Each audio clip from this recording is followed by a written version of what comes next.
cherchez une école de référence pour une double formation universitaire et professionnelle de qualité? Voici l'opportunité à ne pas rater. L'École supérieure d'administration, d'économie, de journalisme et des métiers de l'audiovisuel ESAE vous offre des programmes d'enseignement en licence et en master orientés vers l'emploi qui font d'elle une référence à travers les filières de l'administration générale et territoriale, l'administration du travail et de la sécurité sociale, droit, diplomatie et relations internationales, administration hospitalière, universitaire et intendance, journalisme et métiers de l'audiovisuel et toutes les filières des sciences de gestion. Une seule adresse, www.esae.bj. Rendez-vous dès maintenant sur nos campus ESAE Bedromende au numéro 90 93 65 21 ou au numéro 98 98 14 00. Paracourt sur le numéro 52 46 12 12. Aboumé-Calavi au numéro 52 88 44 44. Akpaka au numéro 52 88 33 33. ESAE, l'excellence a un nom. Bonsoir à tous, vous faites heureux de nous préférer cet après-midi sur ESAE Télévision pour décrypter l'actualité internationale qui nous traînera tour à tour au Sénégal, en Allemagne. Nous irons à la bande de Gaza et si le temps le permet, nous allons terminer par la Chine. Pour en parler cet après-midi, j'ai avec moi Joël Ataï-Guédegbe, expert en gouvernance. Bonsoir Joël. Bonsoir Tatiana, bonsoir aux téléspectateurs. L'actualité est toujours riche. Elle sera toujours, qu'on en soit ou pas, elle se fera. En face de Joël, Martial à côté, analyste géopolitique. Bonsoir Martial. Bonsoir Tatiana. Comment ça va? Ça va très bien. Et la semaine? Ah, ça va, avec beaucoup de choses. Il vient à peine de commencer qu'il se plaint. Bah oui, justement. Le monde bouge constamment, donc oui. On essaie de faire avec. Justement, parlant du monde qui bouge, du côté du Sénégal, ça bouge avec les élections législatives et on assiste déjà à la recomposition du paysage politique. Nous sommes à quelques semaines des législatives au pays de la Teranga et l'arène politique semble être en ébullition. Joël. Vous avez parlé d'arène politique, l'image est belle et elle peut rester inanimée au Sénégal. Et qui plus est, s'agissant de politique, les Sénégalais en sont tellement férus que c'est à peine avec surprise qu'on a appris le retour du président Macky Sall, qui a pourtant quitté le pouvoir en avril dernier, à se demander s'ils ne prennent pas de pause, s'ils ne cherchent pas à avoir du recul. Et donc les Sénégalais sont tellement passionnés de politique que il faut prendre ça comme ça vient, en espérant que ça aide quand même à clarifier l'offre politique pour les populations et que, chemin faisant, un minimum soit exécuté et qu'on sorte des diatribes, des accusations à n'en plus finir. Alors, parler de l'offre politique, c'est bien, mais est-ce que vous avez vu ces élections législatives venir là, à moins, parce que les présidentielles, c'était cette année également, on a le président Diomaye qui a convoqué le corps électoral à nouveau pour les législatives. L'analyste politique, l'analyste géopolitique que vous êtes, est-ce que vous avez vu ça venir? Évidemment, je l'ai même dit il y a quelques semaines à un ami que il m'a dit que Bassirou Diomaye Faye est là, Sonko, ils sont là, mais on ne semble rien constater. Et je leur dis, si le gouvernement doit fonctionner, il faut que le gouvernement ait les moyens de fonctionner. C'est le Parlement qui donne cette force.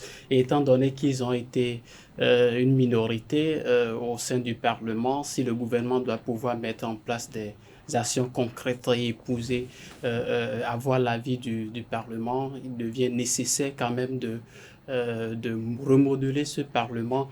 Et si cela doit se faire dans les délais, parce que, vous savez, les élections se sont déroulées dans un contexte où les Sénégalais attendaient un résultat de la part du choix. C'était un choix de défi. Donc, je me dis qu'il serait difficile pour le pouvoir d'attendre jusqu'à l'organisation prochaine des élections.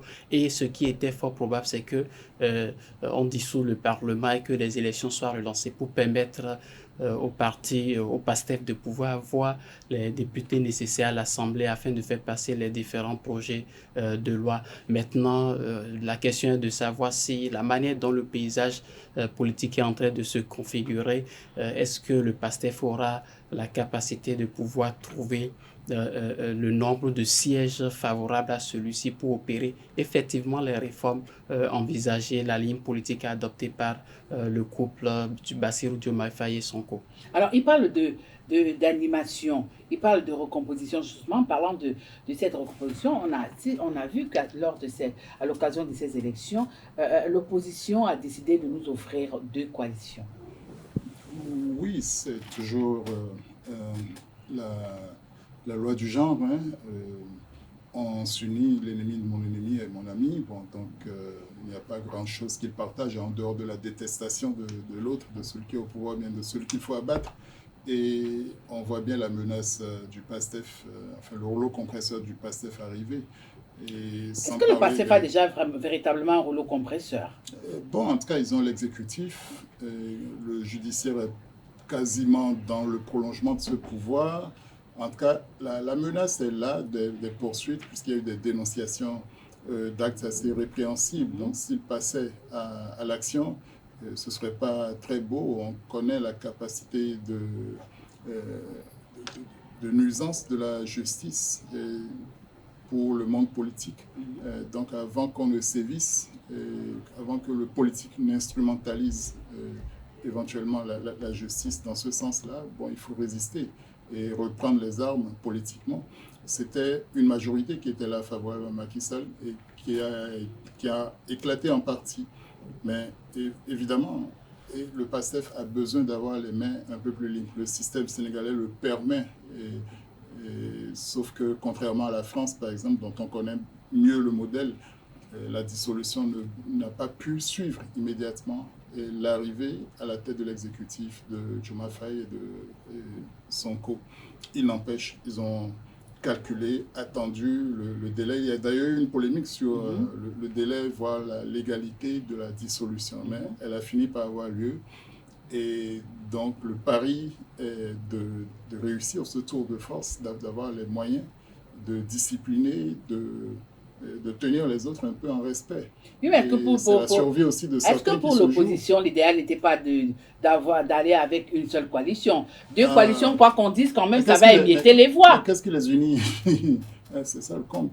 Et le fils de Wade, qui a connu la prison pendant les premières années du pouvoir Macky Sall, qui retourne s'allier avec Macky Sall, allez y comprendre quelque chose. Alors qu'en temps pour la présidentielle, il s'est fait l'allié du PASTEF et de... Certainement, il s'attendait à un retour de manivelle. Voilà, qui n'a pas eu, on a vu avec la composition du gouvernement, qui n'a fait aucune place à l'ancien PDS, au PDS toujours, qui est dirigé désormais par le fils Wade. On n'entend d'ailleurs pas le papa, qui est quand même vivant, mais soit dit en passant. Et donc, c'est ainsi la scène sénégalaise, j'espère surtout qu'on va en finir avec les outrances des bagarres à l'Assemblée, au niveau de la nouvelle Assemblée, et que le résultat des urnes sera conforme à la volonté de la population. Donc, patientons pour savoir jusqu'à quel point l'électorat est décidé à confier les rênes du pouvoir au PASTEF pour le mettre à l'épreuve et pour lui donner l'occasion de faire la preuve de sa capacité à transformer la vie. Ce à côté disait tout à l'heure que les attentes sont nombreuses. Ils ne feront pas de la magie. Donc on va trouver des boucs émissaires, on va invectiver, on va trouver des anathèmes pour gagner du temps. Mais sur certaines promesses essentielles, la nationalisation, la renégociation des contrats et autres, et là encore, les marges de manœuvre ne sont pas si importantes que ça. Et au plan diplomatique et régional, on a déjà vu que le Sénégal a commencé à s'éloigner des États de l'AES, alors que le discours semblait être au départ. le même. Voilà. Oui, ben, quand on n'est pas encore à la tâche, on ne peut pas savoir ce qui nous attend. Hein. Bon, il y avait déjà des nuances même dans le discours du duo candidat. Hein. C'était beaucoup de conditionnalités. Ça en est toujours encore par rapport au CFA notamment. Et avant eux, même le patron ou le leader charismatique de l'AES, le colonel Assimi Goïta. Le général désormais. Voilà, désormais le général. D'armée, oui, je me mets au garde à vous.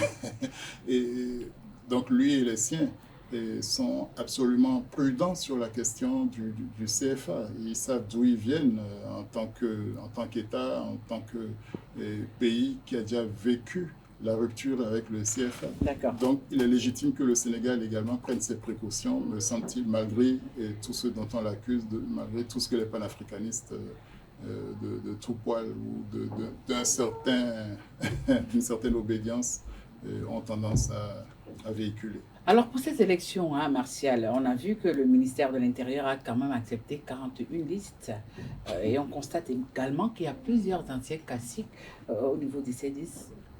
Est-ce que chaque acteur politique de la vieille classe ou bien de la classe intermédiaire est en train de jouer son va-tout pour ces élections législatives? C'est-à-dire qu'on a comme l'impression que nous allons nous retrouver avec une assemblée où il y aura vraiment de la matière. Oui, une assemblée intéressante. Et vous avez dit, il y a 41 listes qui ont été retenues. Cela n'est rien d'autre que la preuve de la dynamisation du dynamisme de la démocratie sénégalaise. Maintenant, il ne faut pas voir les 41 listes de façon départagée. Vous savez, il y a de grands pôles et autour de ces pôles s'assemble le reste. Et parfois même, on a impression, c'est plus qu'une impression, même la stratégie, c'est d'avoir quand même un nombre élevé de partis politiques qui sont créés compte tenu des affinités des personnes qui se retrouvent dans certaines parties du territoire. On se dit, bien, si je ne suis pas accepté dans telle partie du territoire ou si je ne suis pas assez populaire, pourquoi ne pas trouver quelqu'un qui soit en mesure de m'apporter le bétail électoral de cette zone? Et donc, c'est dessus essentiellement que se fonde la multiplication des listes que l'on arrive à observer.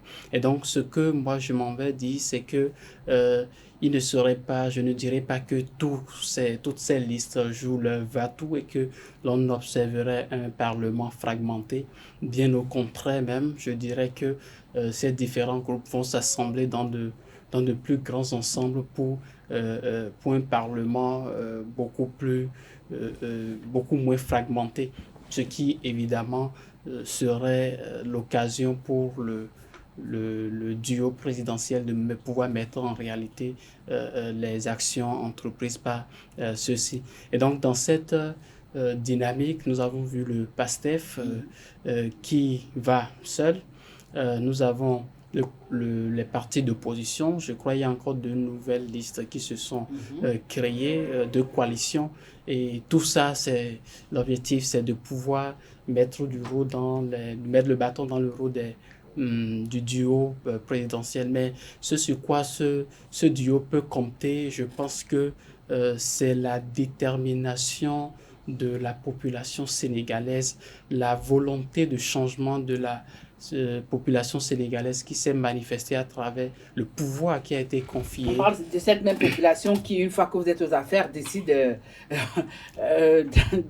de regarder de l'autre côté. Mais est-ce que les enjeux sont les mêmes? Quand on regarde un peu l'engouement qu'il y avait lors de la présidentielle et on regarde un peu ce qui se passe par rapport aux législatives qui auront lieu dans quelques semaines, Joël, est-ce qu'on sent qu'il y a un engouement par rapport à ces élections vis-à-vis des Sénégalais? Non, il ne sera pas le même.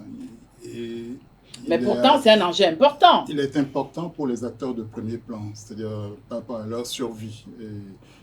L'immunité qu'on peut... En cas, il faut pouvoir être là pour ne pas être déclassé, pour ne pas être jeté aux oubliettes ou maltraité. Donc l'enjeu de la survie de la classe politique est important. L'enjeu de l'émergence d'une nouvelle classe politique également, de jeunes, de femmes. On ne sait pas finalement combien de jeunes, de femmes vont pouvoir émerger. Au Sénégal, il y avait quand même une option assez préférentielle pour les femmes et les jeunes. J'espère que ce sera maintenu et que la qualité va s'y ajouter. Au-delà de ça, il y a quand même des demandes de fonds de la population. Et évidemment, c'est la résolution du chômage, c'est la fin ou c'est la mitigation des départs en immigration dont la chronique quotidienne n'honore pas le Sénégal. Pas du tout, ne peut pas réjouir. Donc il faut apporter des réponses concrètes à ce désespoir-là. Et ça commence par les zones rurales, ça commence par une nouvelle gestion de la politique piscicole, enfin des pêches. Ils ont parlé des permis de pêche dont il faut faire un audit parce que certains les auraient eus parmi les gens de la nomenclatura ou de l'élite et les auraient vendus ou transmis à des compagnies étrangères qui viennent finalement empêcher les Sénégalais de pratiquer quand même cette pêche-là et finalement menacer leur survie, la survie de villages entiers. Et est-ce que le pouvoir lui-même sera suffisamment cohérent? Tout positionnement sur les listes est également source de discorde. Certains attendent probablement de pouvoir profiter de la dynamique PASTEF pour se faire une petite place au soleil. Ceux qui en seraient mécontents du positionnement, de n'avoir rien eu, qu'est-ce qu'ils deviennent? Est-ce qu'ils vont rester spectateurs neutres ou bien est-ce qu'ils vont basculer vers les opposants? Attendons de voir, mais n'ayons pas peur qu'il y ait quand même 41 listes qui fassent leur entrée au niveau du Parlement. La raison prévaudra. Il y aura des ralliements opportunistes. Peut-être que le PASTEF aussi sera suffisamment vigilant par rapport à cela et choisira avec discernement ceux avec qui il peut travailler. Et venant de l'autre bord, on l'a vu, tel qu'ils ont retenu quand même quelques cas, dont le secrétaire général de la présidence, dès qu'ils sont arrivés. Donc, à eux de garder cette marge-là, cette crédibilité vers la partie utile, et en attendant que le folklore ne s'estompe et que des lois plus rigides ou qui orientent autrement le jeu politique au Sénégal ne surviennent. Et j'espère d'un dialogue politique de bonne facture. Il ne faut pas qu'ils perdent ça quand même. Alors, il parle de crédibilité. Tout à l'heure, vous avez parlé du PASTEF qui a décidé de faire route seul. Est-ce qu'ils sont déjà suffisamment assis et est-ce que vous croyez, grâce à vos analyses, qu'ils pourront facilement avoir la majorité? Parce que quoi qu'on dise, en face, nous avons les Karim Wade, nous avons les Khalifa Sall, nous avons Amadou Ba. Et le deuxième point de ma question, est-ce que vous croyez vraiment que Macky Sall sera de la partie? Pour ce qui est de la première question, je pense que le duo en a pensé suffisamment avant de pouvoir prendre cette décision. Et donc, je veux bien croire qu'ils ont pu compter, ils ont pu avoir certaines discussions avec un large éventail de personnes qui seraient en mesure de leur apporter ce soutien-là. Et s'il faut parler du fait il faut savoir si Bassirou Diomaye Faye et Sonko sont bien assis pour pouvoir se lancer ce défi, mais je dirais que leur présence, leur forte influence au sein de la société sénégalaise, ça ne date pas de leur élection. Donc, on a pu constater une capacité d'influence assez intéressante venant de la part de ces acteurs. Bien évidemment il faut aussi dire qu'il y a certaines circonstances qui ont été favorables par rapport à eux, parce que la victimisation. Oui, la victimisation. On sait que du côté de Ziguinchor, ils étaient vraiment populaires, mais là, entre Ziguinchor et Dakar, il y a donc.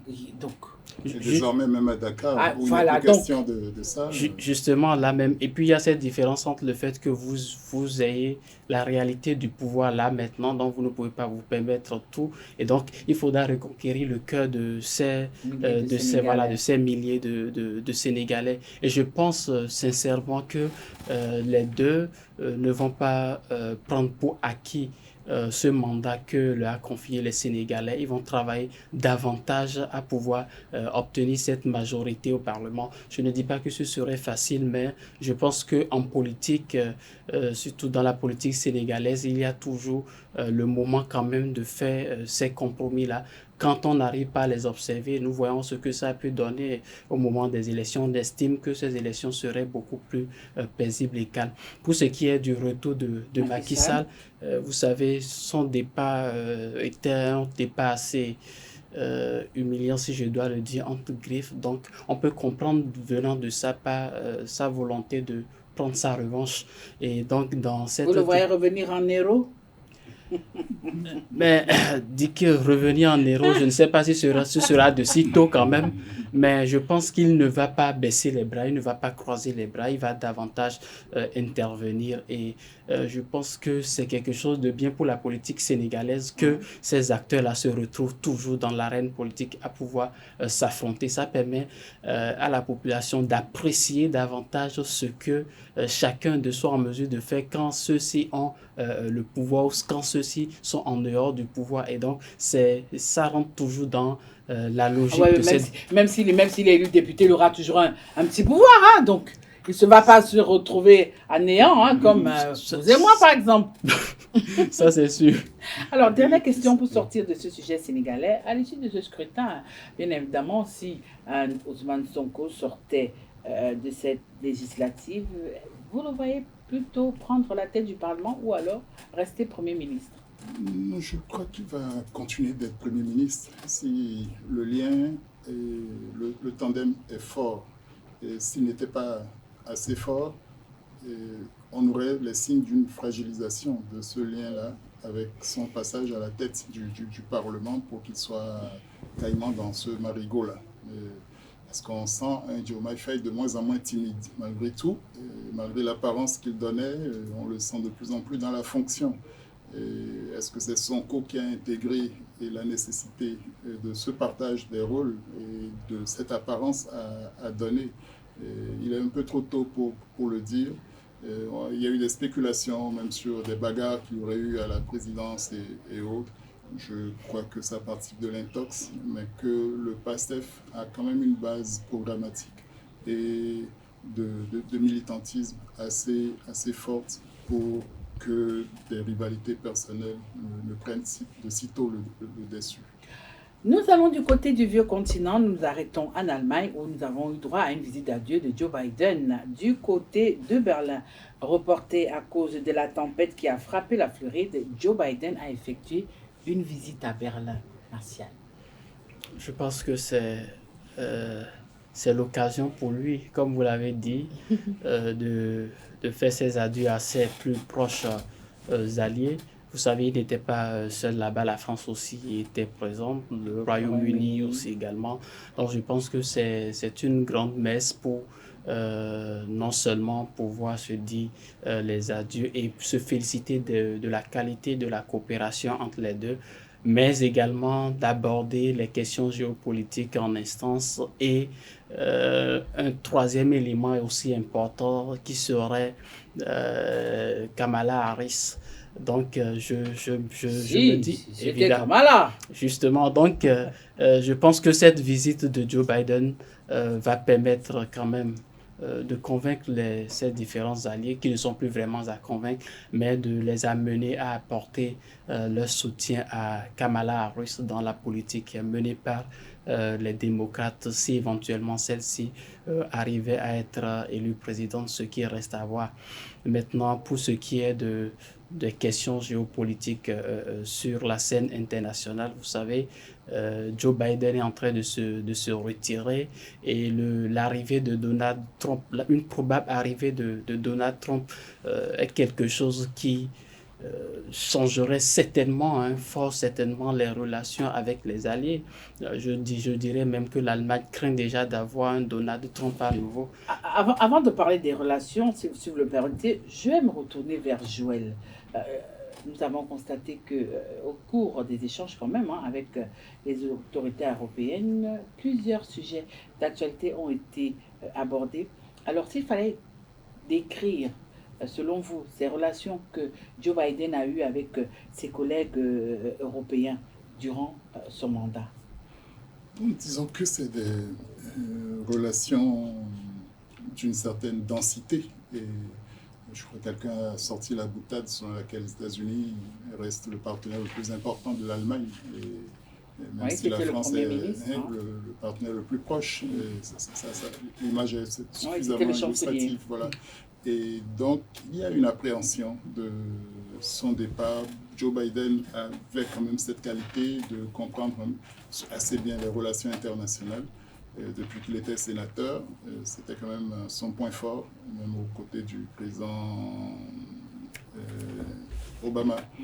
Et donc, on craint quand même que son départ prochain et amène à un affaissement de l'axe Washington avec l'Europe. Qu'est-ce qu'on peut encore faire avant que d'ici janvier, il ne passe la main? Et c'est toute la difficulté. Même si c'est Kamala Harris qui arrivait, ce ne serait pas la même tonalité, ce ne serait pas le même engagement. Donc on craint quand même une certaine frilosité américaine, pour ne pas parler de retour à l'isolationnisme. Avec Donald Trump, c'est pratiquement assuré, il le clame Orbi et Orbi. Mais de quel poids je dépose. Hein. Payez vos dettes. Hein.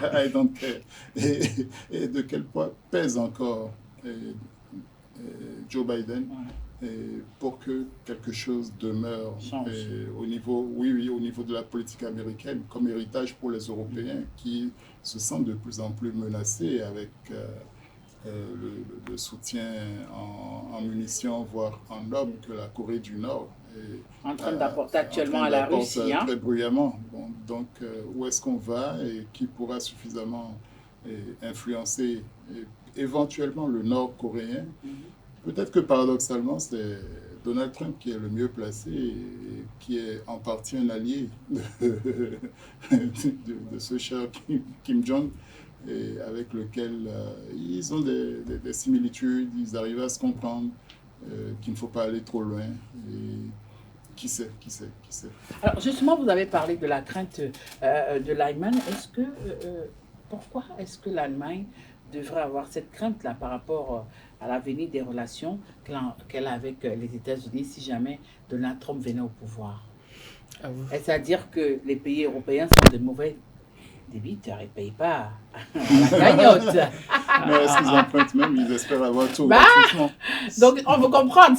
Là, je pose la question à l'analyste géopolitique qui va nous dire un peu comment est-ce qu'il voit la chose. Est-ce que Berlin a raison de craindre? Vous savez, au sein de l'Union européenne, même au niveau de l'OTAN, il y a deux acteurs majeurs de l'Europe qui comptent, je ne dirais pas qui comptent le plus, mais qui sont quand même très prononcés et importants. C'est que sur l'aspect économique, l'Allemagne tient le lead et l'aspect militaire est détenu par la France. Et donc, cette Union européenne dans laquelle l'Allemagne se retrouve économiquement très investie, et il n'a qu'à voir les positions de Donald Trump qui envisage quand même de ne pas rendre les relations assez intéressantes en posant évidemment les conditions comme vous venez de... Si l'Europe paye, il n'y a pas de problème. Si l'Europe ne paye pas, donc c'est normal. Mais le problème est de savoir est-ce que l'Europe a les moyens maintenant de pouvoir payer. Vous voulez dire qu'ils sont déjà comme nous ici là en Afrique? Non, pas comme... non, pas jusque-là. Donc quand même, c'est essentiellement ces éléments-là qui font craindre à l'Allemagne le retour éventuel de Donald Trump. Vous savez, sous la présidence Trump, les relations entre les États-Unis et l'Allemagne ont connu quelques petits sur la situation. Voilà. Donc, Olaf Scholz est en train de craindre que cela puisse se reproduire dans un contexte de la guerre à Gaza. Et l'Allemagne aussi est un acteur important à travers lequel les États-Unis interviennent dans cette région. Si les États-Unis n'arrivent pas ou décident à un moment donné de ne pas envoyer directement des armes à l'endroit d'Israël, on met quand même l'accent, on compte sur l'allié allemand pour pouvoir assurer cette tâche, cette mission. Et donc, l'Allemagne constitue un point clé dans la politique américaine des États-Unis, non pas en Europe, mais dans le Moyen-Orient et en Europe également, économiquement au niveau de l'Europe et beaucoup plus stratégiquement au niveau du Moyen-Orient. Et donc, c'est ce qui fait craindre évidemment le retour de Donald Trump. Mais je pense que de toutes les manières, les deux États ont toujours trouvé le moyen de de s'entendre. Et je pense que c'est dans ce cadre que s'inscrit cette visite de Joe Biden également, de pouvoir... De revoir. Voilà, visite de revoir, il faut préciser, parce que je l'ai dit tout à l'heure, après ça, il n'y aura plus de visite. Hein? Justement, c'est pourquoi il doit jouer le tout, l'ensemble, pour que les alliés soient quand même en mesure d'accepter celui qui viendrait, évidemment, même si c'est Donald Trump, comment est-ce qu'il faut le gérer? Monsieur Atta, il a dit, Joe Biden a une certaine qualité en l'approche des relations internationales, en la gestion des différents partenaires, et donc il serait en mesure quand même de préparer le terrain, que cela soit pour Kamala Harris ou que cela soit pour Donald Trump, quand il s'agit de la présence américaine dans le monde ou de ses interventions. Alors justement, parlant de Kamala Harris, pour sortir de ce sujet allemand, l'Europe aurait-elle plus à gagner si jamais Kamala Harris arrivait au pouvoir? En partie, oui, si on isolait la question ukrainienne. Vous voyez, même Zelensky aurait été heureux d'être convié à cette rencontre en Allemagne. Mais est-ce qu'il aurait été heureux d'entendre le fond de la pensée des dirigeants européens qui voudraient plutôt le pousser à négocier avec la Russie, parce que tout le monde commence à s'essouffler. Y compris la Russie même. Hein? À commencer par la Russie, mais qui a plus d'un tour dans son sac. Mais les Européens voudraient bien qu'un arrangement se trouve pour ne pas être amené à payer davantage en numéraire comme en personne.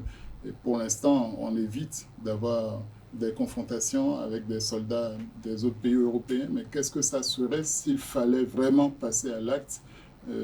Ce ne sont que des gesticulations qui ont eu lieu jusque-là. Mais chacun redoute le passage à l'acte. Et Kamala Harris n'a pas l'air d'avoir l'étoffe de ce type d'acteur.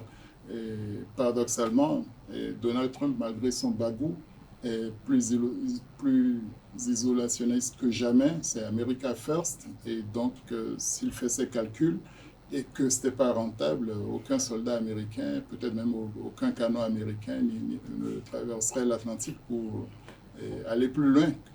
Donc, on sent bien que le maximum doit pouvoir avoir été fait et entendu maintenant. Comment l'imposer, comment amener les acteurs qui vont venir, que ce soit Trump ou Kamala, à être les dépositaires ou les héritiers, les exécutants de ce type d'arrangement. Il serait hasardeux d'être trop affirmatif pour l'instant. Le Sénat américain également pèse très lourd en matière de politique étrangère des États-Unis. Et tout peut arriver de leur côté, tant que, selon la grille d'analyse qui serait la leur. Voilà. De toutes les façons, le vieux continent et le Moyen-Orient partagent la Méditerranée. Et nous allons de l'autre côté de la Méditerranée. Là, nous sommes au niveau de la bande de Gaza, où nous savons que Yahya Sinwar, le chef du Hamas, a été tué par Israël. Cette guerre, des têtes continuent de tomber. La dernière en date, c'est celle du chef du Hamas, Martial. Oui, le chef... Le tout-puissant. Le chef militaire du Hamas, devenu le chef du bureau politique du Hamas suite à l'assassinat d'Haniyeh. Donc, c'est quelque chose qui était évident. On ne sait pas quand précisément. Mais ça avait été annoncé quand même. Hein? Oui, cela avait été annoncé dès... le 7 octobre 2023. Je vais dire, cela a été... C'est peut-être le contraire qui aurait dû se faire. Justement, donc, et Israël a réaffirmé sa position quant à l'élimination de Yahya Sinwar, une fois que celui-ci a été mis à la tête du bureau politique du Hamas, donc ce qui bloquait toute négociation évidemment. Maintenant, comment est-ce qu'il faut interpréter ce départ de Yahya Sinwar? Quelles conséquences cela va-t-il avoir dans ce conflit? Bien, moi je dirais pour l'instant de conséquences immédiates, je ne trouve pas, parce que rien ne semble arrêter pour l'instant Israël. Le fait d'avoir assassiné Ismaël Haniyeh n'empêche pas Israël de continuer dans l'opération que celui-ci est en train de mener dans la bande de Gaza. Et ce à quoi il faut revenir, c'est que cette guerre qui est en train d'évoluer avec l'extermination des différents chefs, comme on a pu constater, ne fait que... Aussi bien du côté de Hamas que du Hezbollah. Hein? Oui, évidemment, ne fait que augmenter la détermination des Palestiniens, parce qu'il y a quelque chose d'important. Les Palestiniens se voient être abandonnés, et ce qui est une réalité. Et donc, ils ne peuvent compter que sur eux-mêmes pour pouvoir arracher cette indépendance, cette liberté que ceux-ci réclament de ces temps. Et donc, chaque chef qui est éliminé devient un martyr. Et ça devient un mobile, un élément de motivation de la part des autres membres de l'équipe. Et le cycle de violence va continuer si l'on n'arrive pas à trouver la solution définitive. Une solution définitive qui, certes, prendra énormément de temps, et le travail devrait se faire essentiellement au niveau des populations de ces différents États. Et en dehors de cet élément, s'il y a quelque chose d'autre qu'il faut évoquer, c'est la question des otages. Bien maintenant, une fois que les chefs, les leaders ont été éliminés, comment est-ce qu'on trouve les otages maintenant? Est-ce qu'il faut aller par la force comme Israël est en train de le faire? Et est-ce que la vie des otages n'est pas davantage en danger? Alors, justement, Joël, on assiste à un certain cycle. Il y a quelques semaines, il y a quelques mois en arrière, c'était Agnès, il y a quelques semaines, c'était Nasra, il y a quelques jours, c'était Yahya Siwar. Alors, lorsque le ministre des Affaires étrangères hébreu fait ces annonces, quelle est la réaction que vous avez? Non, on est quand même en partie indigné ou perplexe sur les possibilités d'arriver à une stabilisation, en cas une sortie par une voie pacifiée. Il n'y a que de la surenchère et de la surdétermination. L'assassinat des leaders ne signifie pas la fin de la cause palestinienne, et encore moins la fin de la motivation des Palestiniens. Donc il y aura du ressentiment. Mais vous aurez noté, et je crois que Martial vient de parler de la question des otages, me semble-t-il, que Benjamin Netanyahou essaye de mettre au second plan, et pour utiliser plutôt la question de la menace du repoussoir palestinien. Et pendant combien de temps ça va lui marcher comme stratégie?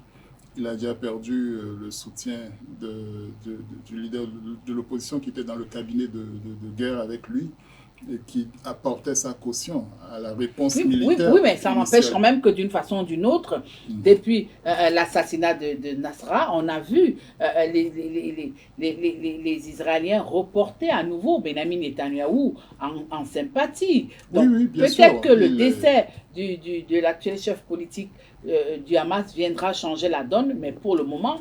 Mais la peur est mauvaise conseillère. Je comprends que l'annonce de la mort de ce type de leader soit un élément d'apaisement pour certains. Mais la peur n'est pas trop loin. Et on a vu d'abord, à commencer par la question des otages, que leurs parents, leurs sympathisants ont continué à maintenir la pression pour exiger qu'on ne pratique pas une espèce de switching entre les causes. La motivation première aurait dû être la survie, la récupération des otages. Et c'est là que le Hamas, bien que diminué au niveau de ses leaders, a bizarrement une formidable carte en main si les otages sont encore vivants. Et ça devient une monnaie d'échange de premier plan, et qui va être dans le prolongement des pressions de l'opinion publique israélienne, un moyen de pression formidable sur Benjamin Netanyahou. Là où ceux qui lui vendent les armes ou les lui offrent, que ce soit les États-Unis, la France, on l'a vu la dernière fois où le président Macron a dû platement s'excuser encore, ou pour ne pas dire avaler ses vomissures. Et donc là où les puissants du monde n'arrivent pas à faire infléchir Netanyahou, peut-être que c'est de la dynamique interne propre au conflit lui-même que viendra un infléchissement. Pour l'instant, il est dans sa fuite en avant qui consiste à taper, mais ça a un prix, ça a un coût. Est-ce que les Israéliens sont prêts à l'assumer jusqu'au bout? Il est vrai que traditionnellement, Israël n'a jamais reculé devant quoi que ce soit pour et affirmer son autorité, sa volonté de survivre malgré et envers tout. Mais en face, ce n'est pas non plus du néant. Les Palestiniens, malgré ce qu'ils subissent, sont en train de se transformer, ou leur cause est en train de se transformer en un irrédentisme. Et quelle que soit la minorité qui va survivre, quelle que soit la jeunesse de ceux qui vont survivre, il va sans dire que les germes de la résistance sont déjà ensemencés et ne pourront que donner en face des gens qui ne s'en laisseront pas compter. Attendons de voir, mais espérons surtout que, au fond, ce massacre-là s'arrête pour ce qu'on voit. On ne peut pas être fier, on ne peut pas être heureux. Aucune conscience ne peut être heureuse du sort que connaît le Moyen-Orient. Il devrait y avoir moyen que les uns et les autres se parlent et qu'on trouve des arrangements, qu'on trouve des solutions. Je pense que le Premier ministre israélien a même semblé donner quelques gages dans ce sens en parlant, en justifiant une partie des bombardements par la nécessité de travailler au retour des Palestiniens dans certaines zones. C'est machiavélique en soi, mais bon. Alors, justement, est-ce que ce n'est pas un coup porté à l'Iran aussi d'une façon ou d'une autre? Parce qu'on s'attendait certainement, après l'assassinat de Nasrallah, que l'Iran allait réagir. C'est vrai, ils ont envoyé des missiles. Mais là, avec ce nouvel assassinat, est-ce que quelque part un peu, l'Iran ne se sent pas un peu diminué de ce côté-là, aussi bien du côté de Hamas que du côté du Hezbollah? Parce que c'est vrai, vous l'avez dit, lorsqu'on assassine, lorsque il y a un leader est assassiné, il y a un autre qui prend aussi place. Mais est-ce que le charisme aussi compte dans tout ça?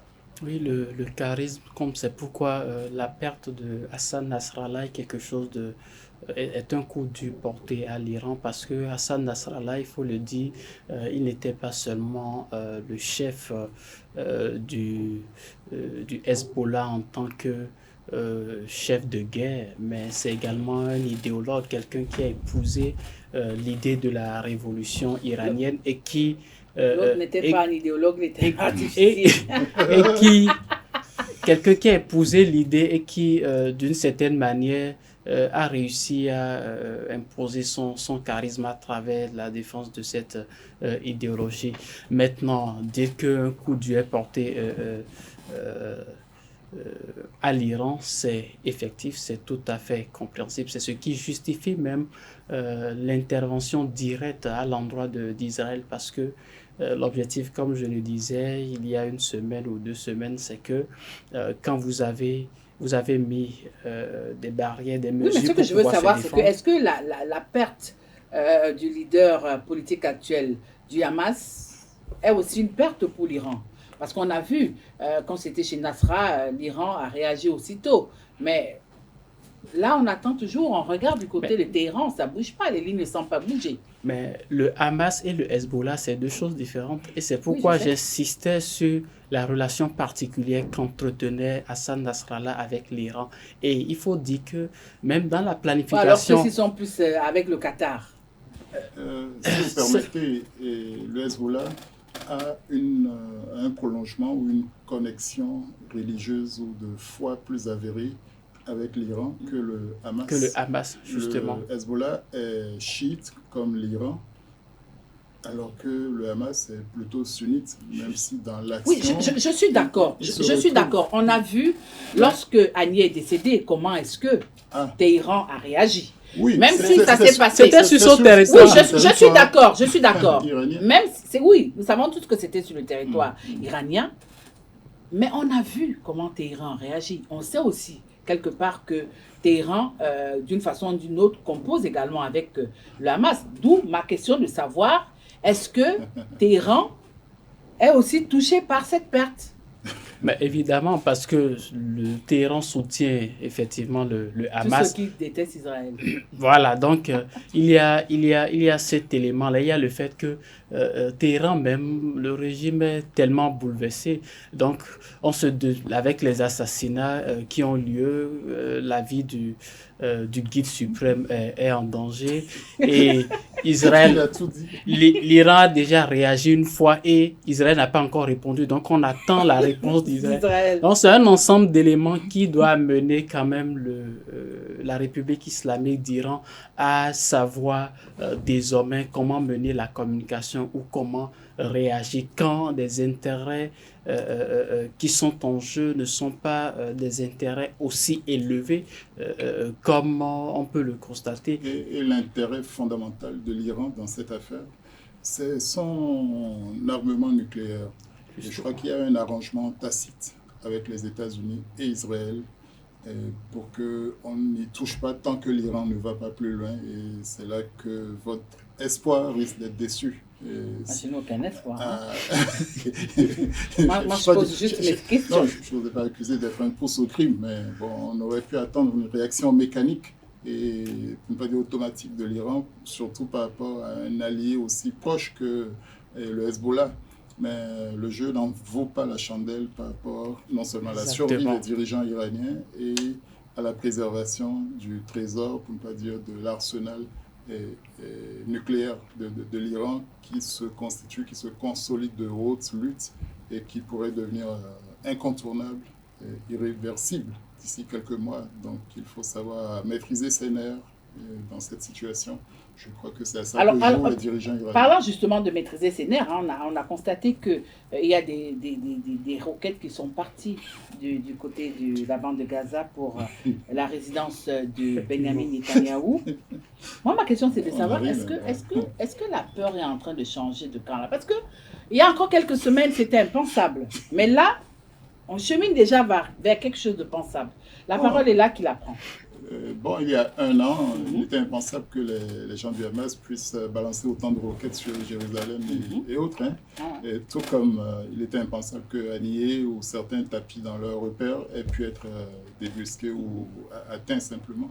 Et donc on assiste à effectivement une espèce d'escalade ou bien de surprise qui prennent, qui déjouent toutes les analyses. Hein. Et il faut avoir l'humilité de reconnaître que c'est un conflit qui renaît, qui se transforme justement, qui a des facettes tellement multiples. On a des acteurs changeants aux intérêts contradictoires, ondoyants, que ce soit, si on devait passer en revue la plupart des acteurs qui sont autour de cette cause-là, le Qatar, la Turquie, l'Arabie Saoudite. Justement, parlant de la Turquie, où est-ce qu'elle est passée?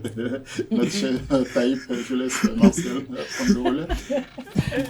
Alors, Justement, par rapport à cette question, j'allais en revenir l'attaque de la résidence les attaques qui ont visé la résidence de Benjamin Netanyahou. Je pense que c'était pas aussi prévisible, mais c'est quelque chose qui intervient très souvent dans l'aspect des relations internationales. Qu'est-ce qui va se passer? C'est que nous voulons remettre en doute les capacités d'atteinte de l'ennemi. Si désormais Israël ou les dirigeants israéliens se sentent menacés, leur vie se sent menacée, il y a la manœuvre quand même, la manière de continuer les attaques ou les assassinats ciblés.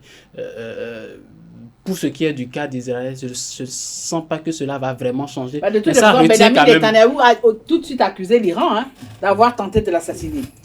Mais c'est de bonne guerre, vous croyez? Non, c'est un message pour discipliner.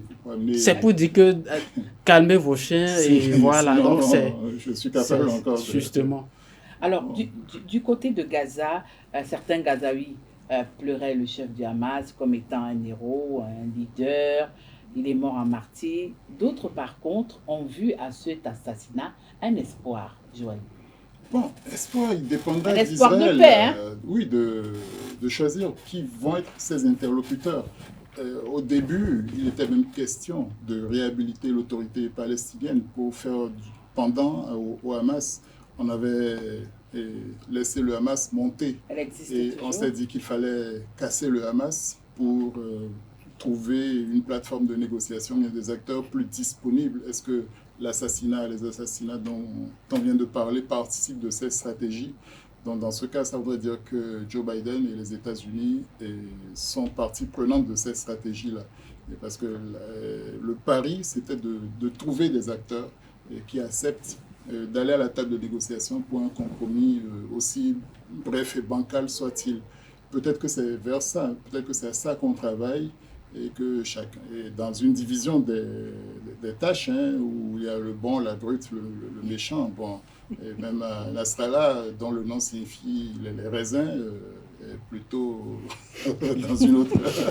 Bon, bref, attendons de voir. C'est une scène très mouvante avec des acteurs changeants, des stratégies qui n'ont pas été toutes révélées, mais il est possible que ce soit la solution finale envisagée. Et paradoxalement, on voit qu'Israël n'a pas pu récupérer les otages encore. Otages. Donc, est-ce que c'est l'objectif même de Netanyahou que de récupérer les otages, d'où le cynisme total de ce qui se passe là. Alors, dernière question pour terminer, pour mettre fin à notre émission de cet après-midi. Sur son compte Twitter, il y a un an, le ministre de la Défense israélien écrivait, je cite, « Nous atteindrons chaque terroriste et nous les éliminerons. Un an plus tard, est-ce que vous croyez que l'objectif est atteint ?» Quand vous observez le tableau, vous voyez que l'objectif est pleinement atteint, hein, dans le délai que s'est fixé Israël, Hassan Nasrallah, Ismaël Haniyeh, Mohamed Deif, Yahya Sinwar maintenant. Et ceux qu'on ne connaît pas. Et ceux, voilà. Israël a décimé les têtes de ces organisations. Donc, ce qui est sûr, les organisations, là, ces groupes ont été décapités suffisamment dans le délai. Maintenant, après, qu'est-ce qui va avoir lieu? C'est ça même la question la plus importante. Parce que vous vous donnez des objectifs à court terme, mais vous savez que le court terme, c'est court, donc vous allez vite y arriver. Le long terme aussi, c'est long. Hein? Le long terme, justement, le long terme, nous sommes déjà à l'approche de ce court terme. Et donc, après cela, qu'est-ce qui va avoir lieu? Et je pense que c'est là que les acteurs doivent davantage s'impliquer pour saisir l'occasion du 7 octobre, de ce qui s'est déroulé depuis le 7 octobre jusqu'à aujourd'hui, en prenant appui sur ce qui s'est déjà passé. Nous avons vu les accords d'Oslo qui n'ont pas marché. Je pense que c'est le moment de faire le bilan et de tirer une leçon importante à partir de laquelle on peut décider une solution beaucoup plus constructive et qui va durer dans le temps. Et cette solution ne passe pas seulement par des accords, on se rassemble, on décide de ce qu'on veut, mais il faut la prise en compte des opinions de ces différentes populations et voir comment est-ce qu'il faut les amener à intégrer avec le temps. La blessure, elle est profonde et elle va se combler, elle va être guérie avec le temps. Voilà, c'est avec cette intervention de Martial que nous mettons un terme à notre émission Le Monde en 52 minutes de ce lundi. J'étais heureuse de vous avoir sur mon plateau. Le plaisir est partagé. Il est accompagné de Joël Ataï Guédegbe, expert en gouvernance. Merci Joël. Merci à vous, merci à Martial pour ce débat. Ainsi va le monde ce lundi. Retrouvons-nous le lundi prochain pour d'autres actualités internationales. D'ici à là, restez toujours fidèles à Israël Télévision, la meilleure des web TV.